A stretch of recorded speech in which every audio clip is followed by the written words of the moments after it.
kecintaan Allah Azza wa Jalla tidak seperti cintanya makhluk dengan makhluk yang lainnya. Karena Allah Azza wa Jalla tak sama dengan makhluknya. Laisa kamitslihi syai' wa lam yakul lahu kufuwan ahad. Dalam qiraatus sab'ah dikatakan walam yakun lahu kufuwan ahad. Tidak ada sesuatu pun yang sama dengan Allah Azza wa Jalla. Tidak ada sesuatu pun yang setara dengan Allah Azza wa Jalla. Oleh karena itu, sifatul mahabbah, sifat kecintaan itu ditetapkan oleh Allah Azza wa Jalla pada dirinya, baik di dalam Al-Quran, juga di dalam hadits Nabi SAW yang sahih, dan menjadi kesepakatan ijma' as-salaf, orang-orang saleh terdahulu. Teman-teman yang pegang bukunya boleh lihat buka 126 yang terjemah ya, 126. Allah Azza wa Jalla menyebutkan fasawfa ya'tillahu biqaumin yuhibbuhum wa yuhibbuna. Maka Allah akan mendatangkan sekelompok kaum yang mereka cinta kepada Allah, Allah cinta kepada mereka. Ini Allah yang menetapkan tentang dirinya bahwasanya Allah memiliki sifat al-mahabbah. Sifatul mahabbah ini sifat fi'liyah. Sifat fi'liyah. Kapan Allah mencintai, Allah menghendaki, maka dia terjadi. Ya. Baik. Jamaah sekalian, sifatul mahabbah ini ditetapkan dalam Al-Qur'an, bukan hanya satu ayat. Allah katakan dalam Al-Qur'an, "Qul in kuntum tuhibbunallah fattabi'uni yuhibbukumullah."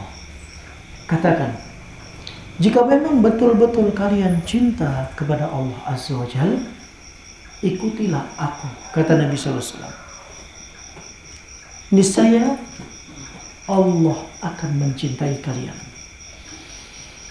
Ayat ini disebut dengan ayatul imtihan, ayat ujian. Di masa itu banyak orang-orang yang mengaku cinta Allah Azza wa Jalla, tetapi dalam praktek kehidupannya tidak menteladani Rasulullah SAW. Sehingga Allah turunkan ayat ini untuk menguji kebenaran cinta mereka. Ataukah cinta mereka hanya cinta palsu yang bertepuk sebelah tangan. Sehingga Allah katakan, "Qul," katakan, "in kuntum," apabila kalian benar-benar tuhibbunallah, mencintai Allah, fattabi'uni, maka ikutilah aku, Muhammad ibni Abdullah sallallahu alaihi wasallam. Yuhibbukumullah, niscaya Allah akan mencintai kalian.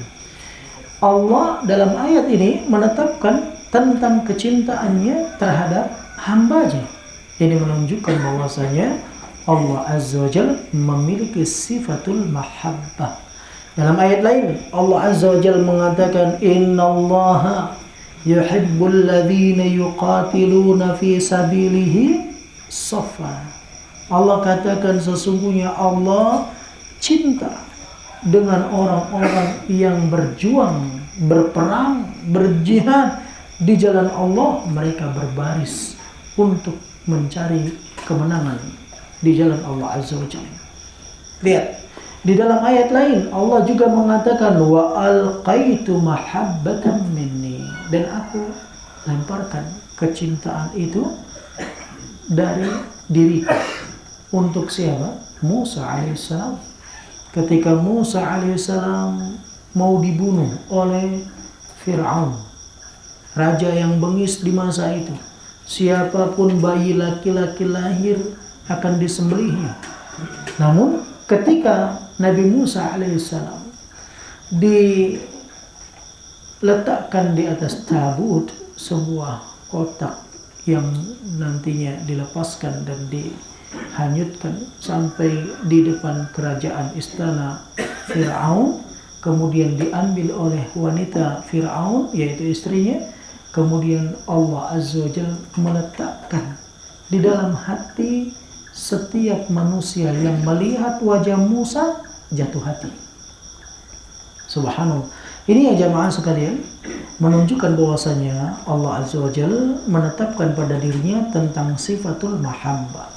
tidak cukup dengan itu, Nabi SAW juga pernah mengkhabarkan kepada kita bahwasanya Allah Jalla wa'ala memiliki sifatul mahabbah.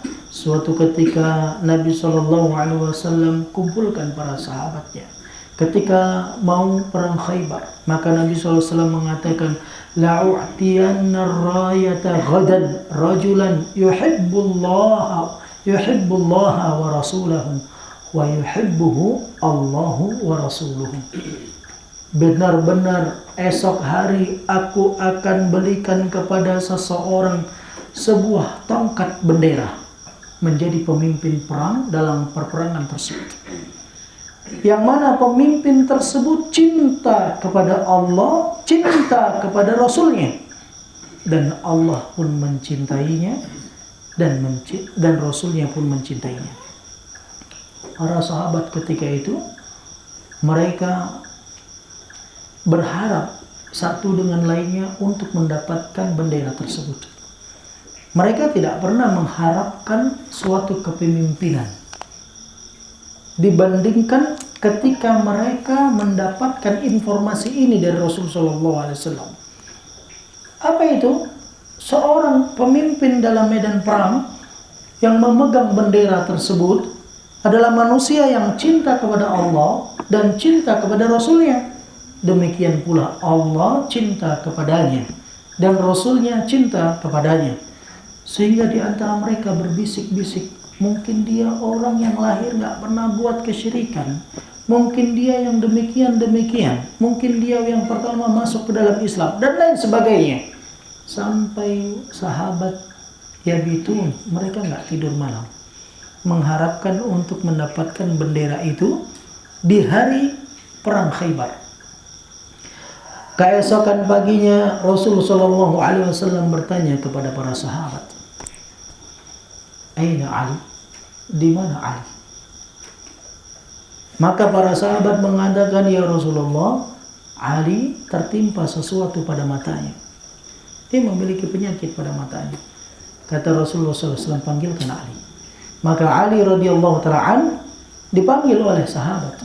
Kemudian Rasulullah SAW memanggil Ali dan meniupkan ludahnya, diletakkan di mata Ali. Fabari'ah, lantas mata Ali pun sembuh seperti tidak pernah mengalami penyakit apapun. Antum jangan coba ini di rumah ya. Jangan coba di rumah ya. Ini Nabi. Ketika itu sembuh. Kalau ada model kayak gini, dokter nggak laku. Ya Pak, setiap diludahi sembuh. Subhanallah. Tapi ini mukjizat yang Allah berikan kepada Nabi SAW. Sembuh Ali. Kemudian Ali lah ketika itu yang memegang bendera perang tersebut. Saksi bahasan kita di mana? Seseorang yang akan diberikan bendera, yang mana orang itu cinta kepada Allah dan Rasulnya, dan Allah cinta kepadanya, Rasulnya cinta kepadanya. Di sini hadis menetapkan kecintaan Allah Azza wa Jalla kepada hambanya. Yang ini menunjukkan bahwasanya sifatul mahabbah memang tetap untuk Allah Azza wa Jalla, sebagaimana Allah yang menyebutkan demikian, begitu juga Nabi SAW. Dalam hadis yang lain, dari hadis yang diriwayatkan oleh Imam Muslim dari istri Nabi yang mulia Ummul Mukminin Ummu Abdillah Aisyah radhiyallahu ta'ala anha, "Man ahabba liqa Allah ahabba Allahu liqa'ah." Barang siapa yang cinta untuk bertemu dengan Allah, Allah pun cinta bertemu dengannya. Subhanallah. Barang siapa yang senang bertemu dengan Allah, maka Allah akan senang bertemu dengannya. Ada yang ingin ketemu dengan Allah? Para sahabat ketika itu, Aisyah radhiyallahu ta'ala anha, "Ya Rasulullah, siapa di antara kita yang cinta untuk bertemu dengan Allah?" Karena dia mau mati. Kalau mau cinta bertemu dengan Allah, dia harus mati. Apa kata Rasulullah? Bukan itu yang dimaksudnya. Orang yang kalau dia mati, ya, memang dia betul-betul berharap bertemu dengan Allah Azza wa Jalla, maka Allah Azza wa Jalla pun cinta untuk bertemu dengannya. Di sini Nabi SAW menetapkan akan sifatul mahabbah pada diri Allah Azza wa Jalla. Begitu pula Allah Azza wa Jalla pernah menyebutkan di dalam hadits qudsi yang diriwayatkan oleh Imam Bukhari dan para ulama yang lainnya dari sahabat yang mulia Abu Hurairah radhiyallahu anhu dan lainnya. Apa kata Rasul sallallahu alaihi wasallam? Innallaha idza ahabbal 'abda nada Jibril. Sesungguhnya Allah apabila mencintai hambanya, maka Allah Azza wa Jalla akan panggil Jibril alaihissalam. Memanggil Jibril alaihissalam. Faqala ya Jibril, inni uhibbul fulan. Wahai Jibril, aku cinta dengan bulan. Fa'ahibbuh. Maka cintai bulan. Fa'ahabbahu Jibril. Lantas Jibril pun mencintai fulan. Di sini Nabi SAW menetapkan sifatul mahabbah pada diri Allah dan pada diri makhluknya. Betul? Sama-sama Allah mencintai fulan. Dan malaikat Jibril diperintahkan oleh Allah untuk mencintai fulan. Berarti menetapkan sifatul mahabbah pada diri malaikat. Sifat cinta pada diri malaikat. Apakah cinta Allah, cinta malaikat, cinta makhluk sama? Tidak sama. Tidak sama. Maka Jibril alaihissalam ketika diperintahkan oleh Allah untuk mencintai fulan, nada ahlas sama, maka Jibril memanggil seluruh penduduk langit. Siapa mereka? Al-malak, para malaikat. Faqala, maka Jibril mengatakan, innallaha yuhibbul fulan. Sesungguhnya Allah mencintai fulan. Fa'ahibbu, cintailah fulan. Maka seluruh penduduk langit pun mencintai fulan. Subhanallah. Ini jemaah. Oleh karena itu, raihlah kecintaan Allah. Apa peduli manusia yang nama mereka tak dikenal di dunia, tapi namanya melenggar di langit? Apa peduli manusia yang ketika mereka asing di dunia, tapi nama mereka disebut-sebut oleh penghuni langit? Nah, orang-orang yang duduk di majelis ilmu, namanya diumumkan di langit. Namanya diumumkan di langit oleh Allah Azza wa Jalla. Fulan, fulan, fulan, fulan. Disebut nama yang paling indah, yang dia paling suka. Kata Nabi SAW, wa majtama'a qaumun fi baitin min buyutillah. Tidak sekelompok kaum berkumpul di salah satu rumah di antara rumah-rumah Allah. Yatluna kitab Allah. Mereka baca Al-Quran. Wa yatadarasunahu fima bainahum. Dan mereka saling mengajarkan satu dengan yang lainnya.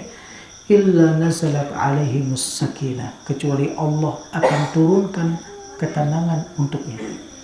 Yang hidup gak pernah tenang, datang ke majelis ilmu, akan Allah berikan ketenangan pada hidupnya. Wa ghasyiyatuhumur rahmah. Allah berikan rahmat untuknya.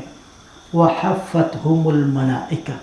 Allah berikan perlindungan padanya dengan dijaga oleh para malaikat. Yang satu, yang jadi titik bahasan kita, wa dzakarallahu fi man indah. Namanya diumumkan, disebut, disanjung di hadapan malaikat-malaikat di langit. Allahu akbar. Ini tidak didapatkan oleh para raja, tidak didapatkan oleh para menteri, kecuali mereka duduk bersimpuh di majelis ilmu. Duduk bersimpuh di mana? Di majelis ilmu. Dan di antara sebab datangnya ridha dan mahabbatullah adalah al-julus fi talabil ilm. Duduk di majelis ilmu.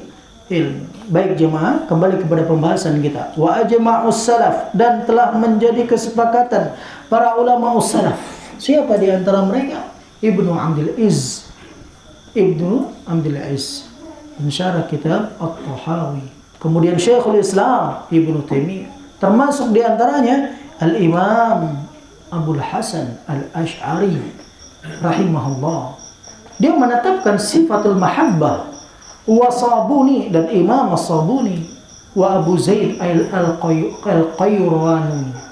Beliau pun menetapkan akan tentang sifatul mahabbatullah, dan ini menjadi kesepakatan as-salaf. Kemudian Jemaah sekalian, beliau mengatakan wa ajma'as salaf, dan para ulama salaf mereka bersepakat ala thubutil mahabbati lillah, atas ketetapan sifat cinta untuk Allah Azza wa Jalla. Yuhibbu wa yuhabbu, Allah mencintai dan Allah dicintai. Fayajibu itsbatu dzalika haqiqatan min ghairi tahrifin wala ta'tilin wala takyifin wala tamthil. Maka wajib bagi kita untuk menetapkan sifatul mahabbah, sifat cinta tersebut secara hakikat, bukan khayali, bukan majasi, tapi hakiki, tanpa menyelewengkan maknanya, tanpa mentaktil, menghilangkan dan menafikan maknanya, tanpa membagaimanakan bentuk dan caranya, tanpa menyamakannya dengan sifat cintanya makhluk. Begitu jamaah sekalian, sifatul mahabbah kita tetapkan kepada Allah Azza wa Jalla sebagaimana Allah dan Rasulnya menetapkan sifat mahabbah tersebut pada dirinya. Tentu sesuai dengan keagungan dan kebesaran Allah tanpa menyamakannya dengan sifatul makhluk. Siapa mereka yang menyimpang dalam hal ini? Mereka ahlu ta'til. Mereka adalah orang-orang yang mentaktil, yang menafikan sifatul mahabbah Allah Jalla wa'ala. Siapa mereka? Kelompok Jahmiyah dipimpin oleh Jahm bin Safwan. Kemudian kelompok Mu'tazilah yang dipimpin oleh Wasil ibni Atha. Kelompok Asy'ariyah. Tentu Asy'ariyah di sini bukanlah Imam Abu Hasan al-Asy'ari. Karena Imam Abu Hasan al-Asy'ari telah meninggalkan i'tiqad, keyakinan Asy'ariyah dan lain sebagainya. Waraddu alaihim, sedangkan bantahan untuk mereka, kelompok-kelompok yang mengganti makna mahabbah, kecintaan Allah dengan pahala, dengan apa yang telah berlalu kepada kita dari kaidah yang keempat. Apa itu? Khilaf zahir, menyelisihi zahir an-nas. Zahir an-nas Allah yang katakan yuhibbuhum wa yuhibbuna. Yuhibbuhum wa yuhibbuna, Allah cinta mereka, mereka juga cinta kepada Allah. Jelas ayatnya, nas, dan tidak butuh takwil. Tidak butuh takwil. Oleh karena itu jemaah sekalian, di sini pentingnya seseorang beriktiqad as-sahih, berkeyakinan yang benar. Berkeyakinan yang benar. Karena kita sekarang itu temukan dalam kajian-kajian, semua ustadznya sudah ngomong kita harus pakai Al-Quran, kita harus pakai As-Sunnah. Tapi dia tidak punya salaf. Tidak punya salaf. Tidak ada pendahulunya yang mengatakan demikian. Oleh karena itu, kalau kita tanya kepada mereka, dalam i'tiqad mereka, coba dalam keyakinan mereka, coba datangkan ayat. Dia datangkan ayat cuma. Coba datangkan hadis. Dia datangkan hadis cuma. Kok bisa? Iya, karena ada syubhat-syubhat yang ada pada diri mereka. Kemudian antum minta satu, datangkan ucapan salaf yang mendahului. Gak bisa dia datangkan. Kenapa? Karena salaf tidak mengatakan demikian. Oleh karena itu, tidak ada ulama salaf yang menyelisihi tentang sifatul mahabbah yang ditetapkan pada diri Allah Azza wa Jalla. Ini keyakinan penting jemaah. Kecerdasan seseorang tidak menjamin di atas kebenaran. Siapa yang lebih cerdas dibandingkan Wasil bin Atha? Ra'sul Mu'tazilah. Wasil bin Atha itu jemaah, beliau punya guru. Gurunya bersambung ke Nabi. Siapa gurunya? Al-Imam Ahli Sunnah Hasanul Basri. Ketika Imam Hasan al-Basri mengatakan bahwasanya pelaku dosa besar, dia dikatakan beriman tapi tidak sempurna keimanannya karena dosa yang dia buat. Di akhirat, hukuman yang ditetapkan pada dia sesuai dengan kehendak Allah. Jika Allah hendak untuk mengampuni, maka diampuni. Jika Allah hendak mengadab, maka Allah mengadab sesuai dengan kadar dosa yang dia buat. Maka di situ Wasil bin Atha mundur. Dia tidak mau ikut dengan pendapat gurunya. Ya'tazil, bersendiri dia. sehingga meninggalkan gurunya. Karena dia berkeyakinan bahwasanya pelaku dosa besar manzilatun baina manzilatain, berada di tengah-tengah, tidak kafir, tidak mukmin. Satu kondisi di antara dua kondisi, tidak kafir, tidak mukmin. Ini di dunia. Kalau di akhirat dia seperti khawarij, pelaku dosa besar, kekal abadi dalam neraka, tidak keluar selama-lamanya. Ini keliru jemaah, keliru. Apa alasannya? Akli. Makanya jemaah, orang-orang Mu'tazilah mendewakan akal. Mendewakan akal. Menuhankan akalnya. Kalau cocok dengan akal diterima, kalau nggak cocok dengan akal dibuang. Sehingga dia katakan kalau kita mau ke Medan, kita berada di tengah-tengah. Antum dari Langsa, antum ditanya, ya, orang yang di tengah-tengah itu berada di mana? Di Medan? Tidak. Di Langsa? Tidak. Berarti dia di antara dua kedudukan. Memisalkan demikian semua. Berada di antara dua kedudukan. Subhanallah, dengan akalnya. Sehingga tergelincirlah Wasil bin Atha. Tapi ajibnya Wasil bin Atha, walaupun dia memiliki ketergelinciran tersebut, dia memiliki kecerdasan yang tidak ditandingi di masanya, kecuali oleh guru-gurunya dan para ulama-ulama sunnah yang lainnya. Suatu ketika jamaah Wasil bin Atha ingin mempermalukan Wasil bin Atha di hadapan layaknya manusia. Seorang alim besar dalam bidang ilmu di masa itu, tapi tidak bisa mengucapkan huruf ra, cedal dia. Maka dengan spontanitas dijebak oleh jamaahnya untuk memberikan kalimat ceramah, untuk memberikan selama tanpa persiapan, ingin menjatuhkan Wasil bin Atha. Masa seorang alim ulama nggak bisa menyebutkan huruf ra? Maka Wasil bin Atha berceramah dengan spontanitas dari awal hingga akhir tidak menyebutkan huruf ra. Hebat itu kan? Antum saya tantang. Satu hari dari sekarang sampai besok pagi untuk membuat teks ceramah 1 jam, nggak usah menyebutkan huruf R. Ya. Dari muqaddimah sudah gagal ya Pak. Bismillahirrahmanirrahim. Assalamualaikum warahmatullahi. Sudah gagal dalam muqaddimah, sudah gagal. Wasil bin Atha rubah semua huruf ra dengan sinonimnya. Ajib. Dan dia ditembak di waktu itu seketika. Nggak ada persiapan jemaah. Antum bayangkan ustadz ustadz kelas yang luar biasa itu kalau duduk di sebuah majelis, dia hari Jumat tiba-tiba ditembak ustadz. Antum bisa nggak ngisi khutbah Jumat Ustaz? Ini khotibnya belum datang, waktunya tinggal 1 menit. Apa kata ustadz itu? Oh, nggak ada persiapan. Kan gitu. Kaget dia. Kalaupun naik, nggak rapi susunan bahasanya. Kalau dipersyaratkan, tapi syaratnya jangan sebutkan huruf ra Ustaz.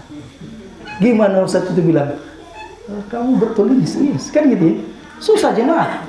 Tapi demikian dia menyimpang. Dia menyimpang jemaah. Oleh karena itu jangan terpukau dengan kecerdasan. Tapi Imam Ibnu Taimiyah dan Ibnu Qayyim al-Jauziyah mengatakan utu zaka'an wa lam yu'tu zaka'an. Dikasih kecerdasan tapi nggak dikasih kesucian hati. Itu yang disebutkan oleh Imam Ibnu Taimiyah rahimahullah ta'ala. Hidayah dan taufik bukan karena kecerdasan, tapi karena memang Allah yang memberikan. Maka carilah hidayah taufik dari Allah Azza wa Jalla agar kita mendapatkan mahabbah. Selanjutnya, sifatul al-ghadab. Sifatul al-ghadab. Ghadab ini apa artinya? Murka, marah. Ya, murka.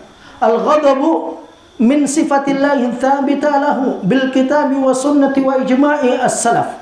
Al-ghadab, marah, adalah satu di antara sifat-sifat Allah yang tetap baginya, sesuai dengan Al-Quran dan As-Sunnah dan ijma' as-salaf.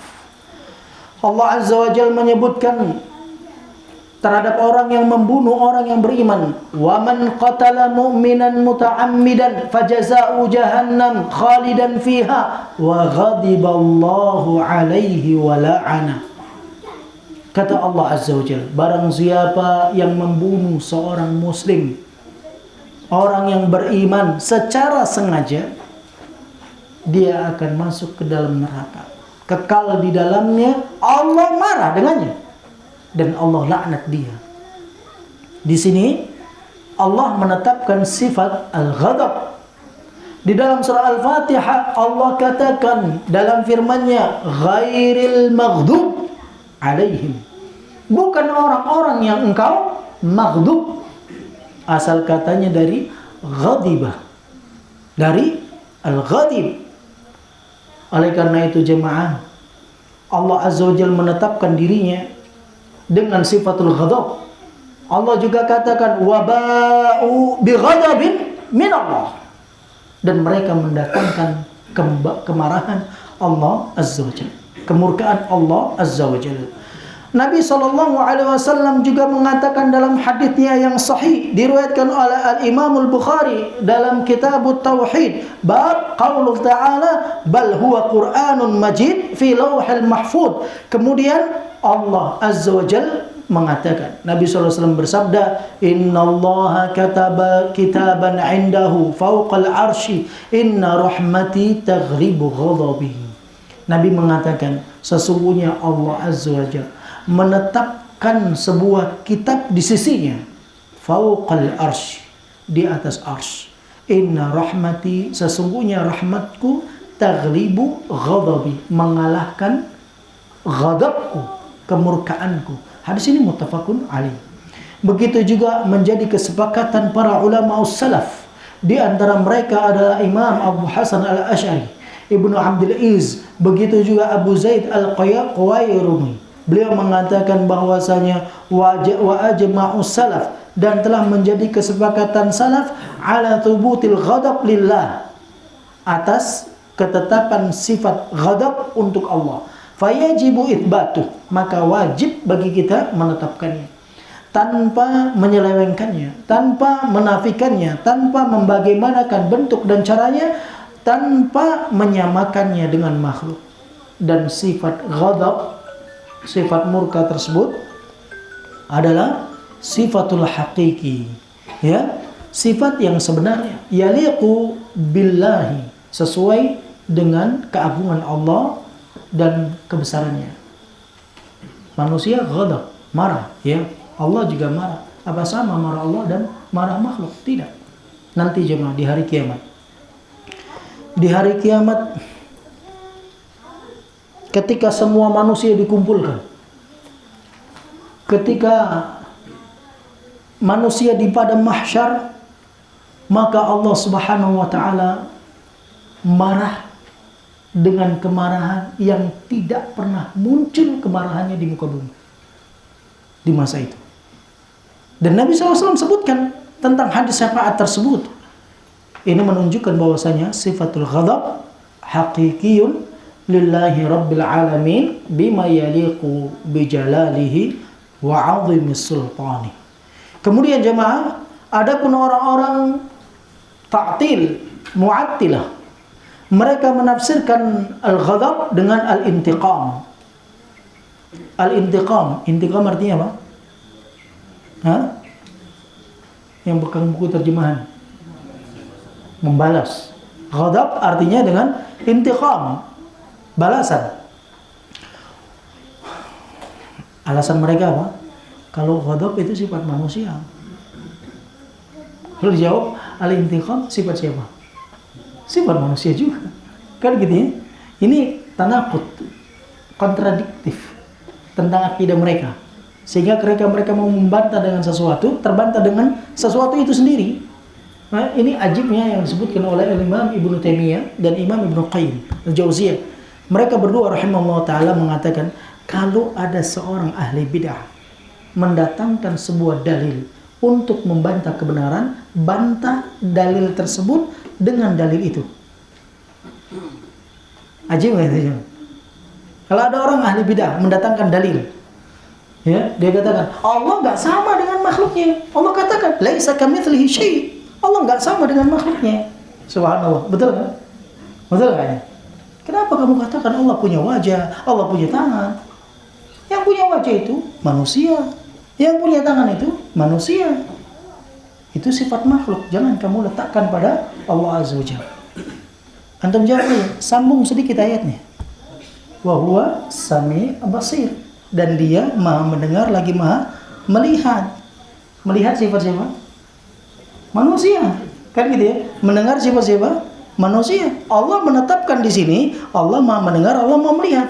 Tapi Allah juga menafikan di situ bahwasanya Allah nggak sama dengan sesuatu apapun, menunjukkan bahwa sifat pendengaran, sifat penglihatan Allah tak sama dengan sifat pendengaran dan penglihatan makhluk. Dengan ayat itu dibantah semua.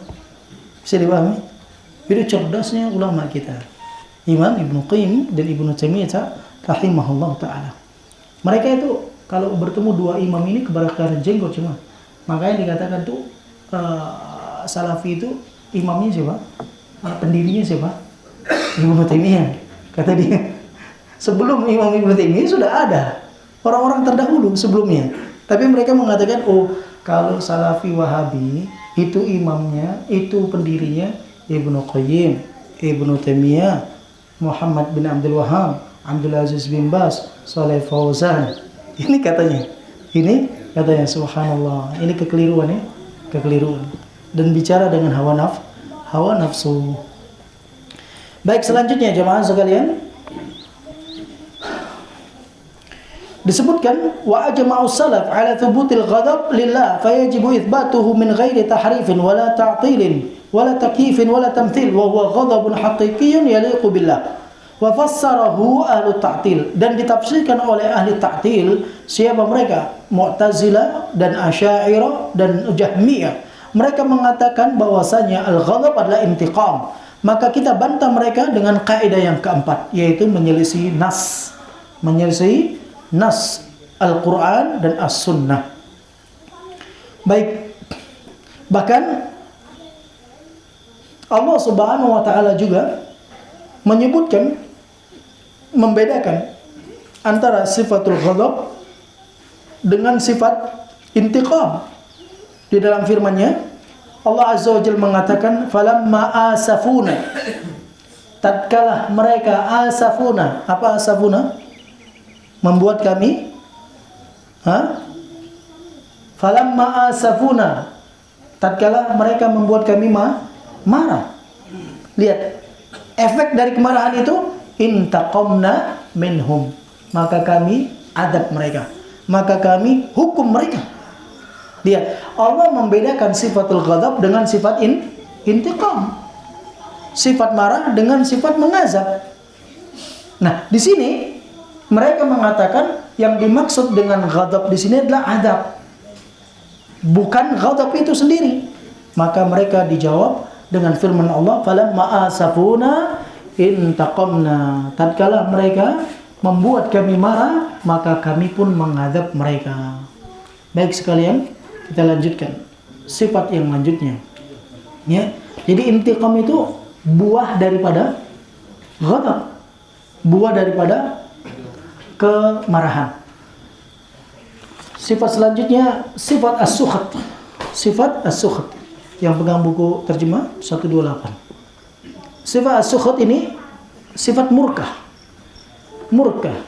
As-sukhtu min sifatillahi thabita bil kitabi wa sunnati wa ijma'is salaf. Sifat murka itu adalah bagian daripada sifat-sifat Allah yang ditetapkan dalam Al-Quran, As-Sunnah, dan Ijma' As-Salaf. Allah katakan dalam firman-Nya, "Dzalika bi annahum muttaba'u ma askhatallah." Yang demikian karena mereka mengikuti sesuatu yang mendatangkan murka Allah Azza wa Jalla. Dan begitu pula di dalam doa Nabi SAW. Nabi berdoa, Allahumma inni a'udhu biridhaka min sakhatik. Ya Allah, aku berlindung kepadamu dengan keridhaan dari kemurkaan. Ketemu? Di bukunya ada? Baik. Itu dalam surah Muhammad ayat 28. Hadisnya riwayat Imam Muslim.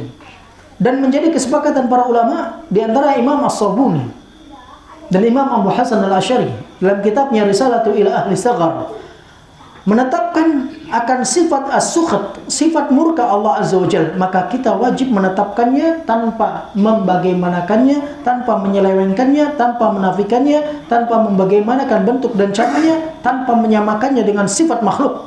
Dan sifat ghadab atau sifat sukhat tersebut, sifat sukhat tersebut atau sifat murka tersebut hakiki pada zat Allah Azza wa Jalla. Wa fassarahu ahlu ta'til, adapun orang-orang Mu'attilah di antara mereka adalah orang Mu'tazilah dan orang Asy'ariyah mengartikan sukhat di sini iradatul adab. Kalau yang tadi adabnya, kalau ini hendak mengadab. Hendak mengadab. Berarti sudah diadab atau belum? Belum. Ya, subhanallah. Maka kita bantah dengan kaidah yang telah berlalu. Kaidah keempat, menyelisih nas. Menyelisih nas. Dan pertanyaannya, antum punya kehendak tidak? Punya. Baik, ketika mereka mengatakan hendak mengadab, Allah hendak mengadab, berarti kan ada sisi kesamaan dari segi nama. Apakah hakikatnya sama? Tidak. Bisa dipahami jemaah? Maka ini kekeliruan mereka. Kekeliruan mereka jemaah sekalian. Sifat yang terakhir, yaitu tentu dari pembahasan di dalam ayat ini. Adapun sifat-sifat Allah Azza wa Jalla ya sangat banyak. Dalam pembahasan ini sifat yang ke-9 disebutkan sifat al-karahah. Al-karahah itu apa? Kebencian. Jangan buat itu, nanti Allah benci. Itu sudah tabiat manusia jemaah mengucapkan demikian. Dan sifat itu memang ada pada diri Allah Azza wa Jalla. Sesuai dengan kehendak Allah Azza wa Jalla. Ditetapkan dalam Al-Quran dan As-Sunnah dan Ijma' Salaf. Allah katakan, walakin karihallahum bi'atahum. Akan tetapi Allah benci. Kata Allah yang demikian mengatakan. Nabi SAW juga mengatakan, innallaha karihalakum talatah. Sesungguhnya Allah Azza wa Jalla benci terhadap kalian 3 perkara. Yang pertama, qila wa qala. Yang pertama, qila wa qala. Orang katakan. Ya. Kamu dari mana? Katanya. Allah enggak suka itu. Nah, artinya apa? Informasinya enggak sabit. Apa itu sabit? Enggak jelas informasinya itu. Mencela-menceling. Dari mana? Katanya. Jangan ketelan informasi demikian, cuma. Ya, harus ditabayun dulu informasi dengan jelas. Allah benci orang-orang yang model kayak gitu, yang katanya. Ditanya katanya. Nanti jawab kalau belajar, kalau ngaji, ditanya mana dalilnya? Katanya. Jangan katanya. Katanya Ustaz, katanya gini, katanya gitu. Ustaz itu bukan dalil. Tapi yang antum datangkan, qala Allah, qala Rasul. Allah yang mengatakan. Rasul SAW menyabdakan. Demikian cuma. Baik. Yang pertama adalah qila wa qal. Yang kedua wa kathratus su'al. Banyak tanya. Seperti Bani Israel. Tanya, Musa, ini biar supaya kita tahu pembunuhnya. Itu bagaimana caranya, Musa? Kata Musa, sembeli al-baqarah. Sembelilah sapi. Mereka tanya, sapinya yang gimana, Musa? Jadi sudah suruh sembelih sapi, tanya sapinya yang bagaimana. Ya, subhanallah. Maka Allah katakan sapinya yang demikian. Maka mereka bertanya lagi, warnanya apa? Tanya lagi warna sapinya. Warna sapinya demikian. Tanya lagi, bagaimana ciri-cirinya? Dibuat repot sama Allah Azza wa Jalla karena pertanyaan-pertanyaan. Yang harusnya kan kalau dia suruh sembelih sapi, ambil sapi, sembelih kelar. Kan gitu ya. Dia tanya lagi, warnanya apa, gimana, cirinya, sampai Allah datangkan syarat yang hampir mereka tidak bisa mampu mendatangkan sapi tersebut. Sapinya sapi yang masih muda, belum pernah dikawini. Untuk bayangin cuma, gimana coba nyari sapi model kayak gitu? Sapi masih muda, belum pernah dikawini, warna kulitnya seperti warna kulit emas, nggak pernah digunakan untuk ngangkat barang dan perairan, nggak pernah digunakan majak sawah. Oh repot mereka cari sapi tersebut coba. Hampir mereka nggak bisa temukan sapi itu. Ya? Dan disebutkan oleh para ulama, sapinya cuma satu cuma. Di zaman Nabi Musa sampai sekarang, baru satu sapi itu. Yang mereka mendapatkan sapi itu dengan harga sebesar sapi itu emas.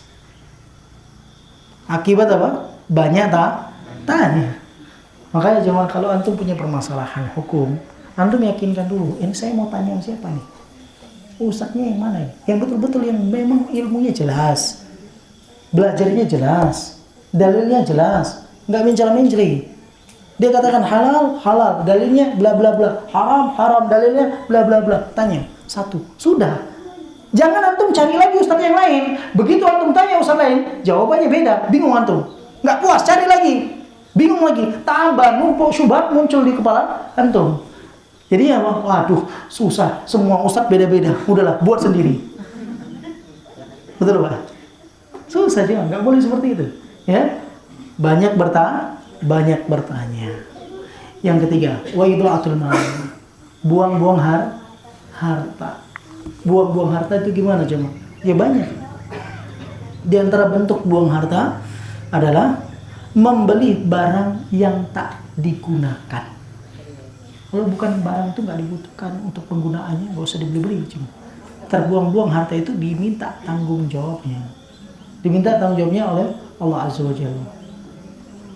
Baik jemaah sekalian, saya mau panjang lebar dengan harta ini, takut salah, jadi saya nggak berani. Subhanallah. Hadis ini diriwayatkan Imam Bukhari. Ya, Allah benci kepada kalian 3 hal. Dari sini menetapkan sifat benci. Wa ajma'u salaf, dan menjadi kesepakatan para ulama salaf, ya, akan ketetapan sifat itu kepada Allah Azza wa Jalla. Maka wajib bagi kita menetapkannya tanpa menyelewengkannya, mentaktilnya, menafikannya, tanpa menanyakan tentang bagaimana bentuk dan caranya, tanpa menyamakannya dengan sifat makhluk. Dan sifat benci tersebut adalah hakikat yang pantas yang dilekatkan kepada diri Allah Azza wa Jalla.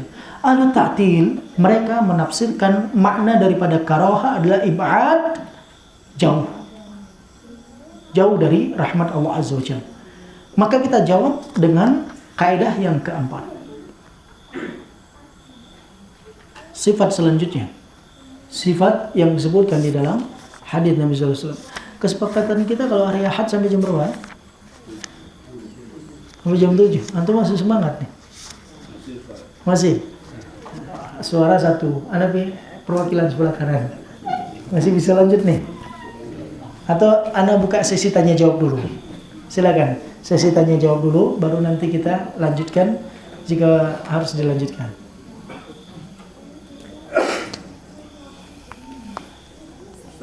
Ya, silakan. Ya, silakan Pak. Waalaikumsalam. Di dalam hadis Rasulullah yang menetapkan tentang sifat Allah benci itu, Rasulullah menyampaikan bahwa sesungguhnya Allah membenci orang yang bagi kalian banyak berbicara. Banyak berbicara ini kaidahnya gimana? Gimana? Oh, banyak bicara. Qila wa qal ya. Katanya, kan gitu ya. Ya. Yang dimaksud banyak bicara di situ adalah bicara sesuatu yang tidak mendatangkan manfaat. Enggak datangkan manfaat dunia, enggak datangkan manfaat akhirat. Tentunya batasan bicara itu yang halal. Yang yang mubah. Itu batasannya yang boleh.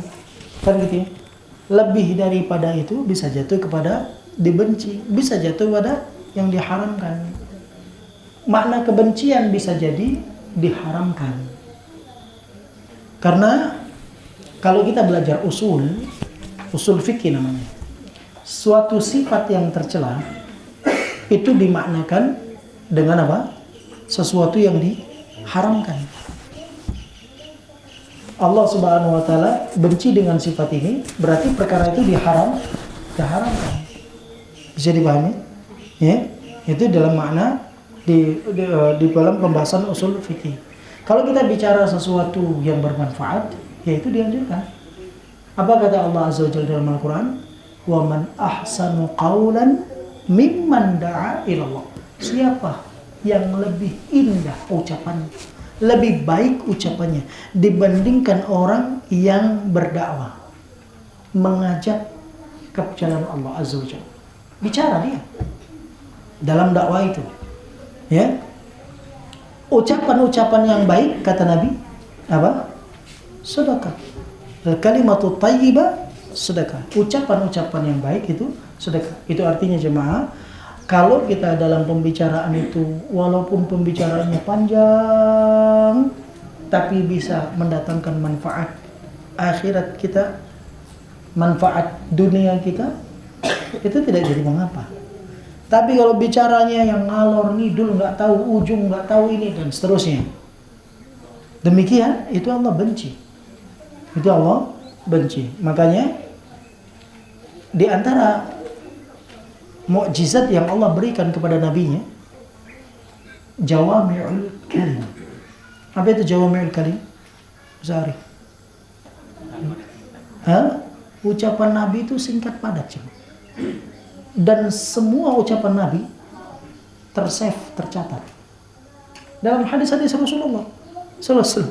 Sepanjang hidup Nabi SAW, setelah beliau menjadi seorang Nabi sampai wafat, semua ucapannya tercatat.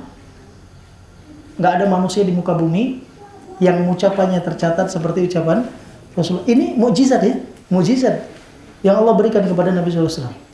Jawami'ul kalim, singkat, jelas, padat. Itu Nabi kita yang mulia Sallallahu Alaihi Wasallam.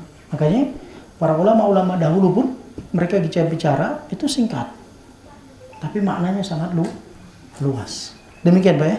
Kemudian kalau manusia melakukan seperti ini bisa jatuh kepada dosa.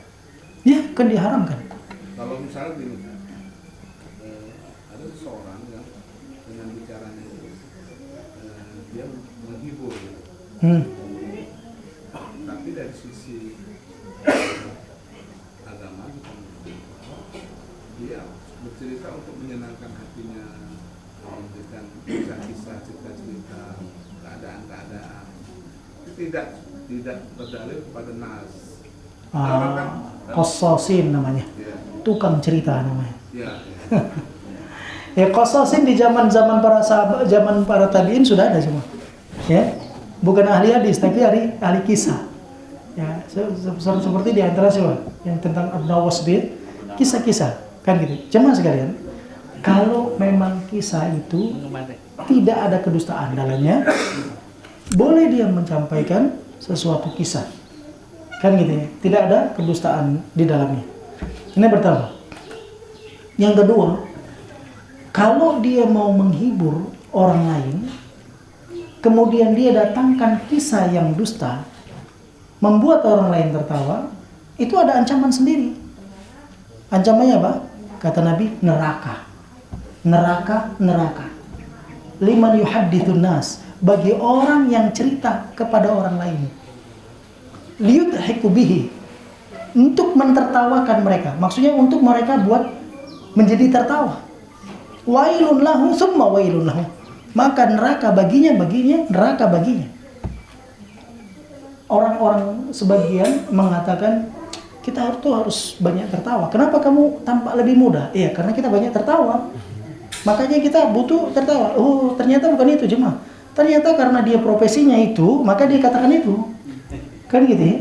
Ini menyelisih nas. Nabi SAW katakan, "Lau ta'lamuna ma'alam la dhahiktum qalilan wa la baqaitum katsira." Kalau kalian tahu apa yang aku tahu, kalian sedikit tertawa, banyak menangis, banyak tertawa mematikan hati. Jangan jadikan jasadmu kuburan untuk hatimu. Karena orang itu nggak boleh banyak ketawa, cuma secukupnya ketawa. Ya, ketawa itu seperti bumbu masak garam di dapur. Sama, canda demikian, cerita juga demikian. Kalau semua seperti itu jemaah, hancur hidup kita. Dan Allah benci dengan perbuatan yang demikian. Baik, itu permasalahan bukan dalam masalah akidah. Ada masalah dalam akidah? Antum sudah cium bau bakso mantap?